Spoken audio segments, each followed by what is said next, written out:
After the devastating attack on Pearl Harbor, Japan sought to expand its dominance in the Pacific. Admiral Yamamoto planned to lure the remaining U.S. carriers into a decisive battle near Midway Atoll, believing victory would force America to negotiate. Japan's confidence was sky high, but their plan relied on secrecy, a flaw the U.S. was about to exploit. U.S. cryptanalysts, led by Commander Joseph Rochefort, cracked Japan's JN-25 naval code. They deciphered messages pointing to AF, later confirmed as Midway. This intelligence coup allowed Admiral Nimitz to prepare a counter-ambush. While Japan believed their plan was secret, the U.S. was already moving its carriers into position. With only 3 carriers, Enterprise, Hornet, and the damaged Yorktown, Nimitz took a calculated risk. He positioned them northeast of Midway, just beyond Japan's reconnaissance range. Meanwhile, Midway's defenders fortified the island, preparing for the inevitable attack. The stage was set for a clash that would decide the Pacific War. At 4:30 a.m., Japanese bombers roared off their carriers, targeting Midway's airfields. Though they inflicted damage, the runways remained operational.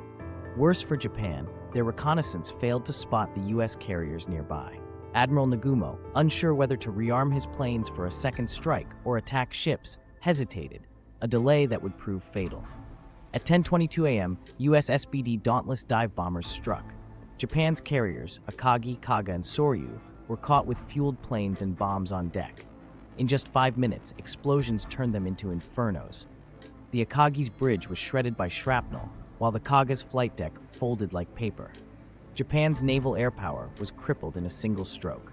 The Hiryū, Japan's sole surviving carrier, launched a desperate counterattack. Its pilots, among Japan's best, crippled the Yorktown with bombs and torpedoes. Yet even as the Yorktown burned, U.S. repair crews fought to save her. Meanwhile, fresh U.S. bombers located the Hiryū, delivering the killing blows by late afternoon. Midway was a U.S. triumph, but not without sacrifice. The Yorktown, damaged yet again, was sunk by a Japanese submarine. Over 300 U.S. airmen perished, while Japan lost 3,000 men, including irreplaceable veteran pilots. The battle's human toll underscored war's brutality, even in victory. Japan's defeat at Midway was catastrophic. 4 fleet carriers, a heavy cruiser, and hundreds of aircraft were gone, losses their industry couldn't replace. With elite pilots dead, Japan's naval air force never recovered. Meanwhile, America's shipyards were already launching new Essex-class carriers, widening the industrial gap. Midway marked the end of Japan's offensive in the Pacific. The U.S., now on the attack, launched its island-hopping campaign, bypassing strongholds to seize key bases.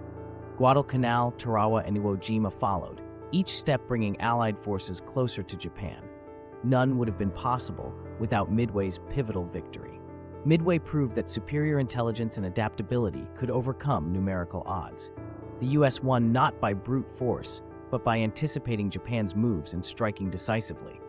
Today, Midway's lessons echo in modern military strategy, where codebreaking, carrier warfare, and quick thinking remain cornerstones of victory.